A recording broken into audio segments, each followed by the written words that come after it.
M P جی speech میں ایک مرتبہ پھر خوش آمدید. اگرچہ ہم نے توشہ خانہ 2 کیس کے حوالے سے بات کرنی ہے, پاک افغان معاہدے کے حوالے سے بھی ہمارے جو پینلسٹ ہیں ان کی رائے معلوم کرنی ہے, لیکن کچھ تشنگی رہ گئی تھی جو 26ویں آئینی ترمیم کے حوالے سے ہم بات کر رہے تھے. تو پہلے ظہیر صاحب آپ مختصر بات مکمل کیجیے, پھر اعجاز صاحب. جی سر, میں دیکھیں یہ کہہ رہا تھا کہ اب پارلیمنٹ آپ نے کری, پارلیمنٹ کی کمیٹی کرے گی. میں بینگ ایڈوکیٹ یہ کہتا ہوں, میرا اپنا ذاتی جو میرا کوشچن یہ ہے آپ سے کہ دیکھیں جو پارلیمنٹ کے اندر بیٹھا ہوا شخص ممبر قومی اسمبلی ہے, جب آپ اس کی الیکشن کمپین چلتی ہے یا جو اس کا جو میرٹ ہے وہ کیا ہے, پہلے اس کو دیکھیں کہ جو شخص پارلیمنٹ کا یا سینٹ کا ممبر بن رہا ہے. مشرف دور میں آپ کو پتا تھا بی اے کا ایک شرط تھی, کنڈیشن لگا دی کہ بی اے پاس ہونا چاہیے. ابھی مجھے بتائیں کتنے منیج نے ایل ایل بی کیا ہوا ہے. جو قانون سازی کرنے والا شخص بیٹھا ہوا ہے ممبر, اگر 242 ہیں یا 342 ہیں, کتنے ایسے ہیں کہ جو لا جانتے ہیں. بہت سے ایسے ہوں گے جنہوں نے میٹرک بھی نہیں کی ہوگی. آپ اگر نیکسٹ کسی پروگرام میں اگر مجھے کہیں گے تو میں ڈیٹیل بھی آپ کو دے دوں گا. اب وہ جب شخص آپ کا جج کو پوائنٹ کرے گا, سر دیکھیں جو عوامی نمائندے ہیں نا, میں بتاتا ہوں, کلیئرٹی ہونی چاہیے نا. آپ بات اپنے موقع ضرور رکھیں. عوامی نمائندوں کی اہلیت اور قابلیت کا جو معیار ہے وہ عوام کا مینڈیٹ ہے. وہ یہ نہیں ہے کہ وہ کوئی میٹرک پاس ہے, کوئی ماسٹر ہے. سر نہیں, دیکھیں نا, جس شخص نے مسجد میں جا کے امامت کرنی ہے کھڑے ہو کے, اس کو کم از کم پتا ہو کہ میں نے نماز پڑھنی کیسے ہے. جس شخص نے قانون بنانا ہے اس کو بالکل پتا ہونا چاہیے. سر قانون اس نے بنانا ہے, جس نے عوام کی نمائندگی کرنی ہے, سر دیکھیں جس نے اس کا فیصلہ عوام نے کرنا ہے. سر عوام نے کرنا ہے, میرا وہ نہیں ہے, عوام نے کرنا ہے. میرا کوشچن یہ ہے کہ دیکھیں جس شخص نے جا قانون سازی کرنی ہے, ہمارے یہاں بہت سے ایم این ایز ایسے ہیں جنہوں نے 10 سے 12 وکیل ساتھ اٹیچ کیے ہوئے ہیں, وہ ڈرافٹ تیار کرتے ہیں. جب ایک ایسا شخص جس کا مینڈیٹ خود اپنا اس میرٹ میں نہیں آتا, وہ کس طرح جج کو اپوائنٹ کرے گا؟ سر نے بات کی امریکہ یو کے کی, ان کی جوڈیشری آزاد ہے تو ملک ترقی کر رہا ہے.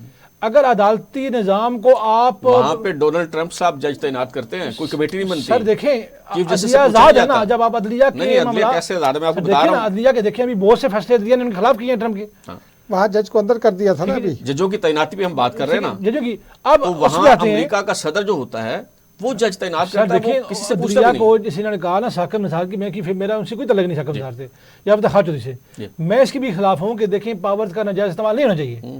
لیکن اگر عدلیہ کو اپنے انڈر کر لیں گے تو پھر ایک وہ ادارہ جس پہ عوام کی توقعات ہوتی ہیں. میں نے لاسٹ ٹائم یہ بات کی تھی, کوئی کسی ادارے کو کسی ادارے کے انڈر نہیں ہونا چاہیے. ہاں البتہ ہر ادارے کو اپنی آئینی حدود میں رہنا چاہیے. لیکن ماضی میں ہم نے دیکھا کہ عدلیہ نے انکروچمنٹ کی جو ایگزیکٹو کے اختیارات تھے. اس میں وہی کہہ رہا تھا کہ دیکھیں جو آپ کا جوڈیشل ہے نا, اس کا کمیشن کا پورا رولز بنے ہوئے ہیں, اس کے اندر آپ سختی کریں, اس کے اندر آپ رولز بنائیں, اس کے اندر ایک پراپر جو اگر جہاں سمجھتے خلا ہے کمزوریاں وہاں پہ لائیں. ایک ایسی کمیٹی کو کہ جو اس سے اس کا تعلق نہیں ہے اس کو شامل کرنا میرے نزدیک غلط ہے. خیر نہیں. اعجاز صاحب آپ اپنی انپٹ دیجیے, پھر آگے چلتے ہیں. جی دیکھیے نا, 2 مثالیں میں آپ کو دیتا ہوں. کانسٹیٹیوشن آف پاکستان پر جو بیسٹ ڈبیٹ ڈکلیئر ہوئی تھی نا, جب کانسٹیٹیوشن 1973 کانسٹیٹیوشن بن رہا تھا, وہ رانا چندر سنگھ کی تھی. And this was rated by Zulfikar Ali Bhutto himself, Wali Khan اور دیگر لوگوں کے. رانا چندر سنگھ میٹرک پاس تھے, انہوں نے کوئی لا نہیں کیا ہوا تھا, اور آئین پر عمل درآمد میں رکاوٹ کی جو بیسٹ اس وقت سب سے بڑی مثال ہے ایک ویج ایوارڈ ہے جرنلسٹ کا. سپریم کورٹ نے اس کو آرڈر کیا کہ یہ ویج ایوارڈ جو ہے نا لاگو کریں, بالکل نافذ ہونا چاہیے. اور ایک میڈیا ہاؤس کے وکیل بن گئے حفیظ پیر رضا صاحب, وہ جو اس ویج ایوارڈ کے بھی خالق تھے اور 1973 کے آئین کے بھی خالق تھے. انہوں نے سپریم کورٹ کے احکامات پر سندھ ہائی کورٹ سے جو ہے وہ اسٹے لے دی اور آج تک صافی پیٹ رہے ہیں. تو یہ تو عالم ہے ہمارا. یہ جو پارلیمنٹ ہوتی ہے نا سر, یہ عوام کے اجتماعی دانش کی ریپرزنٹیشن ہوتی ہے, عوام کی خواہشات کی ریپرزنٹیشن ہوتی ہے. جو پارلیمنٹ کا ممبر ہوتا ہے, جو الیکشن لڑ کر آتا ہے, اس کا ہاتھ عوام کی نفس پر ہوتا ہے, اس کو عوام کی ضروریات کا پتہ ہوتا ہے, اس کو یہ پتہ ہوتا ہے کہ قانون کیسا ہونا چاہیے. یہ جو وکلاء کی بات کر رہے ہیں نا, وہ تو اس کی نٹی گریٹی میں جائے گا نا کہ جناب اس میں لفظ یہ ہونا چاہیے, کاما یہ ہونا چاہیے, فل اسٹاپ یہ ہونا چاہیے, یہ الفاظ ہونے چاہیے. اس کے لیے ہمارے پاس ڈرافٹس مین ہیں. لیکن قانون کیا ہونا چاہیے, آئین کیا ہونا چاہیے, یہ پارلیمنٹ کے لوگوں سے بہتر کوئی نہیں جان سکتا. یہ 2 میں نے آپ کو آپ کے ملک سے مثالیں دی ہیں. یہ سب سے بڑی مثالیں ہیں. اور پھر یہاں کیا اس ملک کو اس حال پر ان پڑھوں نے پہنچایا یا ممبران پارلیمنٹ نے پہنچایا؟ بھٹو کو پھانسی کسی ممبر پارلیمنٹ نے دی تھی، اسی عدلیہ نے دی تھی نا. اور پھر اسی عدلیہ نے 50 سال بعد اپنی غلطی تسلیم کر لی اور ریمیڈی کوئی نہیں دی. جتنے بھی ڈکٹیٹرز آئے ہیں سب کو جتنے ڈکٹیٹر دیکھ لیں سب کو یہی عدلیہ کرتی رہی. جتنی خرابیاں ہیں اس ملک میں اس کی 90% ذمہ دار یا آپ کی عدلیہ ہے یا پھر اسٹیبلشمنٹ ہے. جی چلیں جا صاحب آگے بڑھتے ہیں. بڑی اچھی رائے ہے. اچھا تھوڑی سی میں آپ سے سوال ایک سامنے رکھ دوں پھر آپ اس پہ بات کیجئے. توشہ خانہ 2 کیس کے حوالے سے ہم بات کرنا چاہ رہے ہیں. ایک تاثر بن رہا تھا پچھلے کچھ عرصے سے اور یہ جو تحریک انصاف کے لوگ ہیں وہی تاثر یہ بنا رہے تھے کہ جی بڑی جلد بازی اور عجلت کا مظاہرہ کیا جا رہا ہے توشہ خانہ 2 کیس کو کنکلوڈ کرنے کے حوالے سے. اور یہ توقع کی جا رہی تھی کہ ابھی جو لاسٹ ہیئرنگ تھی کہ اس پہ فیصلہ محفوظ ہو جائے گا، فیصلہ سنا دیا جائے گا. لیکن نہ صرف یہ کہ سماعت ملتوی ہو گئی بلکہ کوئی 2-4 دن نہیں بلکہ کوئی میرے خیال 10-12 دن بنتے ہیں، 10-12 دن کا وقفہ اس میں آ گیا. 29 اکتوبر تک سماعت جو ہے وہ ملتوی کر دی گئی ہے. تو کیا اس کا مطلب ہے کہ وہ جو تاثر تھا وہ غلط تھا؟ سر اس سے قبل تھوڑا سا میں ایک بات کرنا چاہتا ہوں، مجھے آپ نے روک دیا کہ سر نے کہا نا کہ 90% جوڈیشری کا قصور ہے. میں نے ہمیشہ یہ بات ہر جگہ کہی ہے کہ اسٹیبلشمنٹ کسی دور کے بھی ہو اس کے ساتھ ہاتھ کون ملاتا ہے؟ عدلیہ نہیں ہاتھ میں سب سے پہلے تو عدلیہ ہی ویلیڈیٹ کرتی ہے نا. سر نہیں، اگر آج خان اندر ہے تو باقی سیاسی پارٹیوں نے ان کو موقع دیا ہوا ہے. سر ماضی قریب کی بات کر لیتے ہیں. میں ماضی قریب کی بات کر لیتے ہیں. مجھے یاد ہے جب مشرف صاحب آئے تھے اچھا ہاتھ سیاستدانوں نے تو بعد میں ہاتھ ملایا نا 2002 کے الیکشن بعد میں. پہلے سپریم کورٹ نے نہ صرف ویلیڈیٹ کیا بلکہ آئین میں ترمیم کا اختیار بھی دے دیا جو خود سپریم کورٹ مان لیتے ہیں عدلیہ کا ہے اس میں. لیکن اگر کوئی سیاسی نہ ملتا ساتھ تو الیکشن کیسے ہوتا؟ اگر سپریم کورٹ اسے ویلیڈیٹ نہ کرتی، کہتی کہ یہ غیر آئینی ہے. سر دیکھیں اگر سپریم کورٹ کر بھی دے، اچھا سپریم کورٹ کر دیتی تو عوام سیاستدان سب اس کے ساتھ کھڑے ہو جاتے جیسے افتخار چودھری کے ساتھ لوگ کھڑے ہوئے. بات یہ ہے نا اگر سپریم کورٹ جہاں قصور، میں نہیں کہتا کہ وہ قصوروار نہیں ہے، میرا ذاتی نظریہ یہ اگر کوئی سیاسی لیڈر ہاتھ نہ ملائے عدلیہ جو مرضی آرڈر کرے الیکشن کرا دیں، کوئی الیکشن لڑنے نہیں آئے گا. آپ ہر دور میں دیکھیں چاہے وہ یوب صاحب کا دور ہو، جنرل صاحب کا دور، اعجاز صاحب کا دور ہو، مشرف صاحب کا دور ہو، جب بھی کسی پارٹی کو انڈر گراؤنڈ کیا گیا دوسری پارٹی سامنے آ گئی ہے. کون لوگ تھے؟ مجھے صرف ایک بات بتائیں، ابھی 26ویں آئینی ترمیم پہ پٹیشنز دائر کی گئی ہیں. اگر عدلیہ ریلیف نہ دے آپ کو تو سیاستدان کیا کر سکتے ہیں؟ کچھ کر سکتے ہیں؟ دیکھیں آپ ترمیم کس نے کی ہے؟ تائید کر رہا ہوں. ترمیم کس نے کر رہی؟ ترمیم کس نے کی ہے؟ ترمیم کس نے کی ہے؟ ترمیم پارلیمنٹ نے کی. پارلیمنٹ نے کی. کیوں کی ہے؟ کس بنیاد پہ کی ہے؟ اس لیے کہ پارلیمنٹ کا اختیار ہے. لیکن آپ اگر عدلیہ کو اختیارات ہیں، لیکن اختیارات میں یہ نہیں کہ آپ بکری کو بھیڑ بنا دیں اور بھیڑ کو بکری بنا دیں، یہ نہیں ہے. پارلیمنٹ میں بیٹھا ہوا شخص جب بھی اس کی یہ کرے گا اس کی بھی رولز ہیں، پراپر ایک پروسیڈنگ ہے کہ جب بھی وہ امینڈمنٹ کرے گا تو وہ گراؤنڈ ریئلٹی کو دیکھے گا. گراؤنڈ ریئلٹی کیا ہے؟ اس سیپریشن آف پاورز، عدلیہ کی پاورز کیا ہیں، اس کی لمٹ. جیسے آپ نے کہا بالکل میں ایگری ہوں کہ ہر ادارے کی لمٹ ہونی چاہیے، چاہے وہ کوئی بھی ڈپارٹمنٹ ہے پاکستان کا. یہ پارلیمنٹ کے اندر بیٹھا ہوا شخص جب بھی امینڈمنٹ کرے گا تو وہ گراؤنڈ ریئلٹی کو دیکھے گا کہ پاکستان کی عوام کیا چاہتے ہیں. اگر آپ ایک ادارے کو پاور دے دیں گے دوسرے کو چھوڑ دیں گے تو اس طرح ملک نہیں چل سکتا. کتنا عرصہ پاکستان کو بنے؟ 70 سالوں سے یہی ہو رہا ہے. جب آپ لمٹ اختیار نہیں کریں گے، آپ اس کی سیپریشن آف پاورز نہیں رکھیں گے تو نہیں ہوگا. تو میرا دیکھیں سوال یہ ہے کہ جو عدلیہ کا سیٹ اپ بنا ہوا ہے اس کے اندر عدلیہ کو آپ مزید اس کے اندر سختی کریں، رولز بنائیں تاکہ بہتری آئے. صحیح. اچھا اعجاز صاحب توشہ خانہ 2 کے حوالے سے بعد میں آپ کی رائے لیتا ہوں، لیکن وہ پہلے مجھے یہ بتائیے کہ ایک جو واقعہ ہوا تھا عمران خان صاحب سے آپ کی تلخی ہو گئی تھی، بعد میں انہوں نے معافی بھی مانگ لی، تو کیا یہ معاملہ ختم ہو گیا یا اس کے بعد جو سوشل میڈیا پہ آپ کو دھمکیاں مل رہی تھی وہ ابھی بھی مل رہی ہیں یا وہ معاملہ تھم گیا؟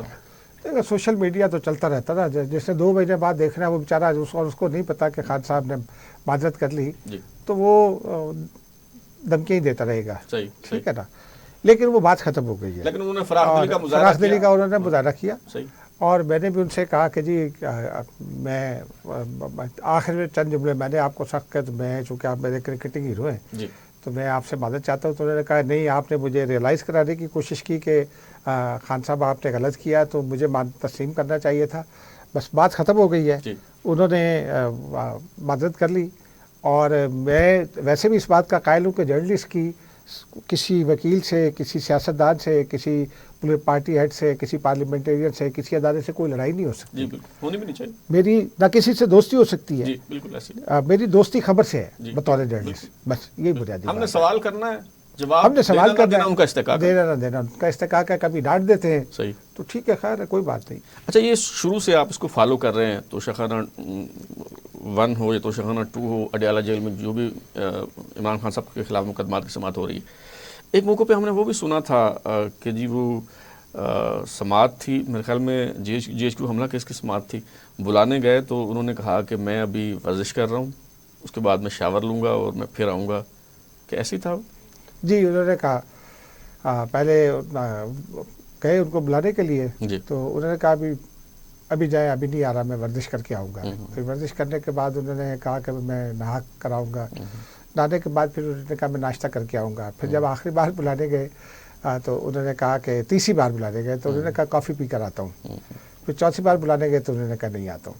ایسے نہیں آتا ہوں. ہاں صحیح. پھر اس دن نہیں آئے، لیکن بعد ازاں پھر وہ آ گئے. جی. اور وہ ان کی ایکچولی ان کی مرضی پہ موقوف ہے کہ وہ آنا چاہیں نہ آنا چاہیں، جب آنا چاہیں. دیکھیں نا، ملزم کو کچھ نہ کچھ جو ہے نا وہ سہولیات حاصل ہوتی ہیں. جی. ملزم اگر کہے کہ بھی میری طبیعت ٹھیک نہیں ہے، میں نہیں آنا چاہتا، تو جج صاحبان زور نہیں دیتے اور نہ ہی دینا چاہیے. صحیح. اور میں نے تو خیر یہ بھی دیکھا ہے کہ خان صاحب جو ہے نا وہ زیادہ طاقتور دکھائی دیتے ہیں. بعض اوقات وہ ڈانٹتے ڈپٹتے بھی ہیں سب کو، اور شکایت بھی کر لیتے ہیں، اور عدالت بیچاری سنتی رہتی ہے. عدالت کا بھی کام ہے سنتے رہنا، کوئی حرج نہیں ہے. صحیح. اس لیے کہ جو آدمی ایک کیس بھگت رہا ہے اور وہ یہ سمجھتا ہے کہ میں مظلوم ہوں، تو جج صاحب اس کو یہ تاثر کیوں دیں کہ تم مظلوم ہو؟ تو جج کا کام ہے اس کی شکایت سنے. تو وہ یہ چلتا رہتا ہے معاملہ. صحیح. اور رہی توشہ خانہ 2 کی بات، اب وہ جو سوال تھا کہ یہ جو تاثر بنایا گیا تھا کہ نہایت جلد بازی میں یہ کیس ڈیسائیڈ کیا جا رہا ہے اور توقع کی جا رہی تھی کہ شاید یہ جو آخری سماعت تھی اس پہ فیصلہ محفوظ ہو جائے. سر وہ جو میں نے اس سے پہلے 190 ملین کی بھی سماعت کی، جی. کور کی، جی. اس میں بھی یہی ہوتا تھا کہ جناب جلدی کر رہے ہیں. اچھا، پھر جج صاحب نے، ناصر جاوید رانا صاحب نے، انہوں نے 4-4 5-5 دن کی تاریخ کرنا شروع کر دی. تو پھر جناب ترجمانوں نے کہا کہ یہ کیا بات ہے، فیصلے کو تاخیر کا شکار کر رہے ہیں. بالکل یہی معاملہ اس میں بھی ہے. لیکن یہ بٹوین عدلیہ اینڈ دی پولیٹیکل پارٹی ہے، تو ہم اس کے اوپر نہ ہی بولے تو اچھا ہے. اس لیے کہ وہ ایک وقت ایسا آتا ہے کہ وہ کہتے ہیں کہ جناب جج صاحب لٹکا رہے مقدمے کو، ہمارا مقدمہ نہیں کرے تاکہ ہم دوسری عدالت نہ جا سکے اپیل میں. ایک وقت ایسا آتا ہے کہ وہ کہتے ہیں جی ان کو کیا جلدی ہے، روزانہ سماعت کر رہے ہیں. تو بس یہ چلتا رہتا ہے. یہ ایک بات پر جو ہے وہ ٹک کر اگر کھڑے ہوں ایک موقف پر تو ذرا زیادہ بہتر ہوتا ہے قانونی معاملات میں. اور میں ویسے ایمانداری سے یہ سمجھتا ہوں کہ بھٹو صاحب نے کہ وکلاء نے غلطی کی تھی، انہوں نے کیس کو سیاسی انداز میں لڑا. جی. عمران خان کے وکلاء بھی وہی غلطی کر رہے ہیں. اچھا. کیس کو عدالت کے اندر فائٹ کرنا چاہیے. وہ جو جج سامنے بیٹھا فیصلہ اس نے کرنا ہے. فیصلہ میں نے اور انہوں نے اور آپ نے نہیں کرنا. تو کیس کو کیس کے انداز میں لڑنا چاہیے. چونکہ میں نے لا پڑھا بھی ہوا ہے، تو کیس جو ہے وہ بہت ساری دفعہ سیاسی انداز میں لڑا جا رہا ہوتا ہے. عدالت سیاست باہر کرے، عدالت کے اندر کیس لڑیں، عدالت کے اندر ریلیونٹ معاملات رکھیں. اچھا ظہیر صاحب، آپ نے ابھی بیچ میں لقمہ دیا تھا کہ فیصلے لکھے آتے ہیں، تو جو آپ کے حق میں آتے ہیں وہ بھی لکھے آتے ہیں؟ سر دیکھیں، ہم یہ نہیں کہتے. بات یہ ہے نا جو خان صاحب کی بات نہیں، آپ تو جو کہتے ہیں ہم سننے کو تیار ہیں. جی سر میں بتا دوں. ایک میں مثال ہے، جواب دے لیں. زید بھائی ایک میں مثال دے دو. علیمہ خان صاحبہ کی گرفتاری کے احکامات جاری ہوئے ہیں، جی ٹھیک ہے، اس کے باوجود بھی وہ اڈیالہ جیل آتی ہیں، کوئی ان کو گرفتار نہیں کرتا. اس پر پی ٹی آئی کا دیکھیں بات یہ ہے نا کہ 100 یا 200 پلس کیسز بنائے گئے، کس بنیاد پر بنائے گئے، اس پہ کوئی جواب ہے؟